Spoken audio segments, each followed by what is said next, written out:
તો આજે હતી ભાઈ 14મી એપ્રિલ અમે બધા ભાઈબંધો ગયા રેલીમાં ને અમારી સાથે થોડો થઈ ગયો કાંડ. પૂરી વાત સમજાવું, વિડીયોમાં બન્યા રહેજો. તો ગુડ મોર્નિંગ, બધાનું સ્વાગત છે તમારું મારા નવા મિની બ્લોગમાં. સવારમાં ભાઈ રુદ્રભાઈએ સાયકલ લઈ લીધી ને રમવા ઓળખી ગયા તો સાયકલ ને આપણે પેડો ખાતા તો રુદ્રભાઈ હાથમાંથી જ પેડો ખાઈ લીધું. બોલો.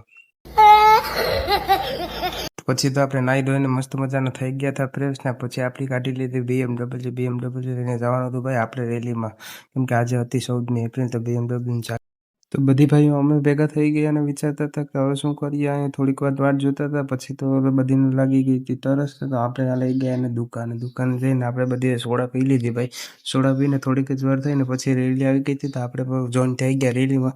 તો રેલીમાં જોઈન થતા જ આવી ગઈ હતી રેલી, તો બધી ભાઈઓને જય ભીમ, નમો બુદ્ધાય ને પછી તો આપણે નીકળી ગયા હતા રેલીમાં ગાડી લઈને. ને ભાઈ આ વખતે ઉત્સાહ કંઈક અલગ જ હતો અને મજા જ બહુ જ આવી. પછી આવી ગયા આપણે ટાવર ચોક વેરાવળ ને બાબા સાહેબને આપણે ફૂલ અર્પણ કરી ને પછી આપણે આવી ગયા નીચે. ને ભાઈ ટ્રાફિક પણ એવું જ હતું ને કે વાત જ ના પૂછો, બહુ જ ટ્રાફિક હતું. નીચે આવીને પછી તો મળી ગયા હતા આપણા ભાઈબંધ, તો એની સાથે થોડી વાર મુલાકાત કરતા હતા. તો ભાઈ આજુબાજુ પર થોડી વારમાં જ પાછી રેલી આવી ગઈ હતી. પછી અમે ગયા આંબેડકર પાર્કની અંદર, તો બધા ભાઈઓ કે ચાલો બેઠીએ ઘડીક તો થોડી વાર આરામ થઈ ગયા. ઘરે ટાઈમ આ ભાઈને મળતો નથી તો અહીંયા એડિટિંગ કરવા વળી કે બોલાનું કરવું હું બધા. તો પછી તો ભાઈ વાગી ગયા હતા 3 ને આપણે બધીને આવી ગયો તો ફોન, તો ઘરેથી ફોન આવતો હતો તો મેં કીધું કે ચાલો આપણે નીકળીએ હવે ઘરે.